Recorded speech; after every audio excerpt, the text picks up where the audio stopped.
बच्चों, मैं डॉक्टर कविता भटनागर अपने YouTube चैनल में आप सभी का स्वागत करती हूँ।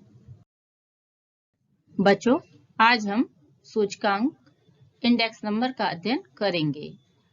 इस वीडियो के माध्यम से हम जानेंगे कि सूचकांक किसको कहते हैं, इसकी क्या विशेषताएं हैं, सूचकांकों का क्या महत्व और उपयोग है, सूचकांक निकालने के लिए हमें किन किन बातों को ध्यान में रखना पड़ता है और इसको निकालने की विधियां कौन सी हैं।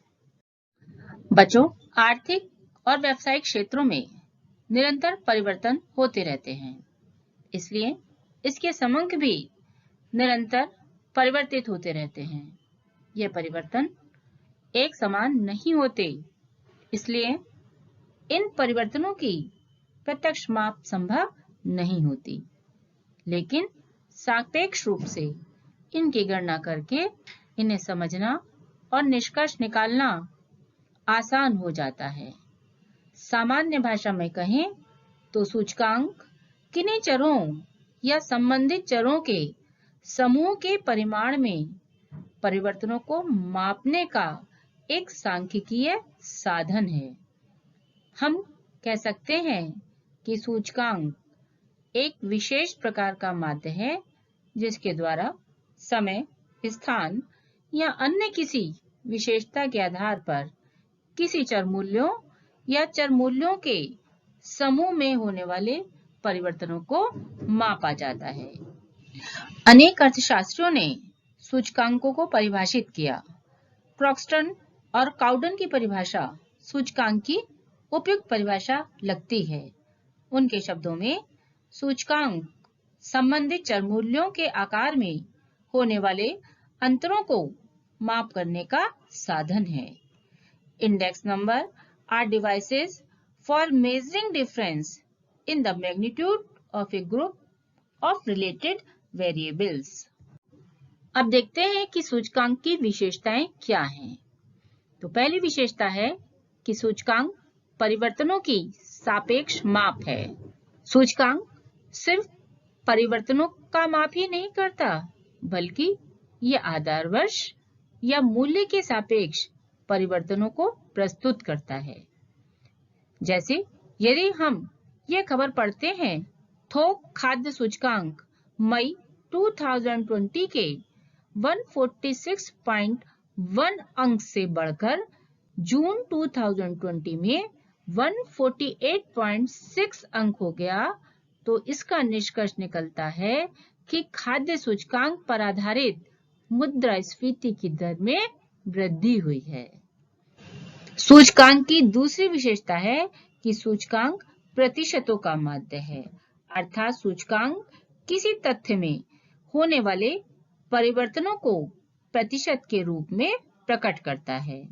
आधार और चालू वर्ष के संदर्भ में जो मूल्य अनुपात प्राइस रिलेटिव निकाले जाते हैं, सूचकांक इन्हीं मूल्य अनुपातों का माध्य होता है। सूचकांक की तीसरी विशेषता है कि यह तुलना का आधार है। किसी वर्ष या समय को आधार मानकर उससे चालू वर्ष के समंकों की तुलना की जाती है। यदि कोई शेयर व्यापारी यह कहता है कि आज निफ्टी 13,500 अंक है और कल 13,000 था, तो इसका तात्पर्य है कि कल से आज तक 500 अंकों की वृद्धि हुई है। सूचकांक की चौथी विशेषता है कि यह व्यापक है। इसका प्रयोग अनेक क्षेत्रों में किया जाता है, जैसे व्यापार और उद्योग, शेयर बाजार, सरकारी और गैर सरकारी नीतियों के निर्धारण में, आयात और निर्यात में। जैसे कीमत सूचकांक कुछ वस्तुओं की कीमतों का माप करता है, जिससे उनकी तुलना संभव हो पाती है। परिमाणात्मक सूचकांक उत्पादन की भौतिक मात्रा, निर्माण और रोजगार को मापता है। इसी प्रकार से उत्पादन सूचकांक अर्थव्यवस्था में उत्पादन के स्तर का महत्वपूर्ण सूचक होता है। सूचकांक की परिभाषा एवं विशेषताएं जानने के बाद यह जानना भी जरूरी है कि सूचकांक का क्या महत्व है, क्या उपयोग है। तो सूचकांक आर्थिक या व्यापारिक क्षेत्र में होने वाले परिवर्तनों को मापने का महत्वपूर्ण अस्त्र है। यह आर्थिक वायुमापक यंत्र इकोनॉमिक बैरोमीटर के समान है।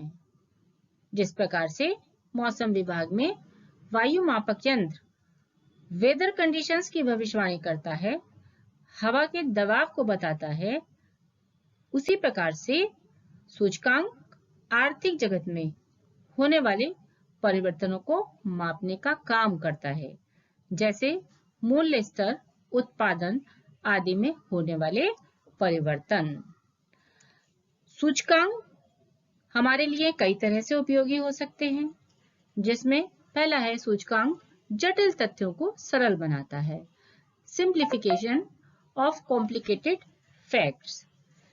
जैसे सामान्य मूल्य स्तर के परिवर्तनों की प्रत्यक्ष माप संभव नहीं है, लेकिन विभिन्न वस्तुओं के मूल्यों में परिवर्तन से सामान्य मूल्य स्तर के परिवर्तनों को मापा जा सकता है। सूचकांक तुलनात्मक अध्ययन को संभव बनाता है। Possible of comparative studies. सूचकांकों का उद्देश्य दो समयों व स्थानों में होने वाले परिवर्तनों का अध्ययन करना होता है। पूर्वानुमान लगाने में सहायक। Helpful in measurement of trends. यह वर्तमान तथा भूतकालीन सूचकांकों के आधार पर भविष्य में होने वाले परिवर्तनों को नापने का काम करता है।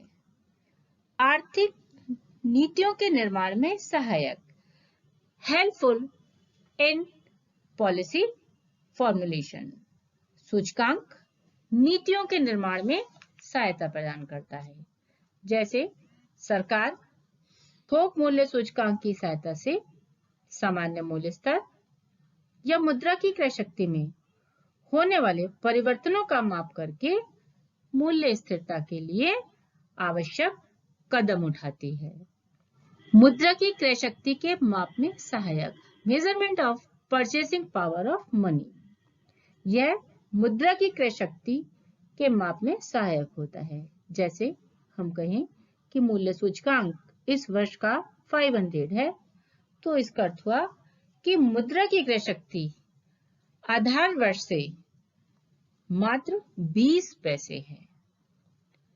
वेतन के निर्धारण में सहायक। Basis of determination of salary. अब जीवन निर्वाह सूचकांक के माध्यम से वेतन निर्धारण, महंगाई भत्ते में बढ़ोतरी आदि के लिए सरकार आवश्यक कदम उठाती है। व्यापारी वर्ग के लिए उपयोगी। Useful of business community.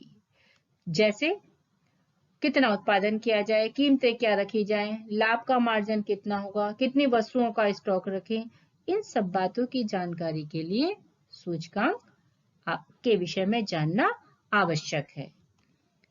सरकार के लिए उपयोगी। Useful for government. जैसे देश की आर्थिक स्थिति, आर्थिक नीतियों का निर्माण, योजनाओं की सफलता की जानकारी आदि के लिए भी सूचकांक उपयोगी है। अब सूचकांक रचना संबंधी समस्याएं। Problems in the construction of index number. अब सूचकांक जब हम बनाते हैं तो हमारे सामने कुछ समस्याएं आती हैं। उन समस्याओं में पहला हमारा आता है सूचकांक का उद्देश्य। अब सूचकांक हम तैयार कर रहे हैं तो सबसे पहला हमारा काम क्या है कि सूचकांक का उद्देश्य निश्चित कर लिया जाए। तो जैसे यदि इसका उद्देश्य कृषि उत्पादन मूल्य की प्रवृत्ति जानना है तो कृषि से संबंधित सूचकांक, कृषि से संबंधित वस्तुओं को चुनना चाहिए। और औद्योगिक उत्पादन के लिए हमें जानकारी लेनी है तो उद्योगों से संबंधित वस्तुओं का चुनाव करना चाहिए। दूसरी समस्या है वस्तुओं का चुनाव, सिलेक्शन ऑफ कमोडिटीज। अब वस्तुओं का चुनाव करते समय हमें क्या ध्यान में रखना चाहिए कि वस्तुओं के नाम, वस्तुओं की संख्या क्या रखी जाए, वस्तुओं की किस्म क्या रखी जाए, इन सब चीजों को ध्यान में रखकर सूचकांक की गणना करनी चाहिए। इसके बाद आता है मूल्य उद्धरण, प्राइस कोटेशंस। जब हम सूचकांक बनाते हैं तो हमें ये मूल्यों के बारे में भी ये निश्चित करना चाहिए कि थोक मूल्य सूचकांक थोक मूल्य लिए जाएं या फुटकर मूल्य। यह मूल्य किस अंतराल से लिए जाएं, मूल्य प्राप्ति का स्थान क्या है, स्रोत क्या है। नेक्स्ट हमारा आता है आधार वर्ष का चुनाव, choice of the base year. अब आधार वर्ष का चुनाव हम दो रीतियों से कर सकते हैं, स्थिर आधार रीति, फिक्स बेस मेथड, और दूसरा है श्रृंखला आधार रीति, चेन बेस मेथड। स्थिर आधार रीति में किसी एक वर्ष या अवधि के मूल्यों को आधार मानकर सूचकांक की रचना की जाती है। यह दो प्रकार से लिए जा सकते हैं, एक वर्षीय आधार 1 ईयर बेस और बहुवर्षीय माध्य आधार एवरेज पीरियड बेस। एक वर्षीय आधार में किसी एक वर्ष को आधार मानकर सूचकांक की रचना की जाती है और बहुवर्षीय माध्य आधार में जब एक वर्ष को सामान्य वर्ष के रूप में आधार वर्ष चुनने में कठिनाई होती है तो कुछ वर्षों का माध्य निकाल लिया जाता है और उसके माध्यम से सूचकांक की रचना की जाती है। श्रृंखला आधार रीति, इस रीति में आधार वर्ष निश्चित नहीं होता बल्कि बदलता रहता है। हर आगे आने वाले वर्ष के लिए उससे पिछला वर्ष आधार वर्ष के रूप में कार्य करता है। इस प्रकार से आधार और चालू वर्ष में एक श्रृंखला सी बनी रहने के कारण इसे हम श्रृंखला आधार रीति कहते हैं।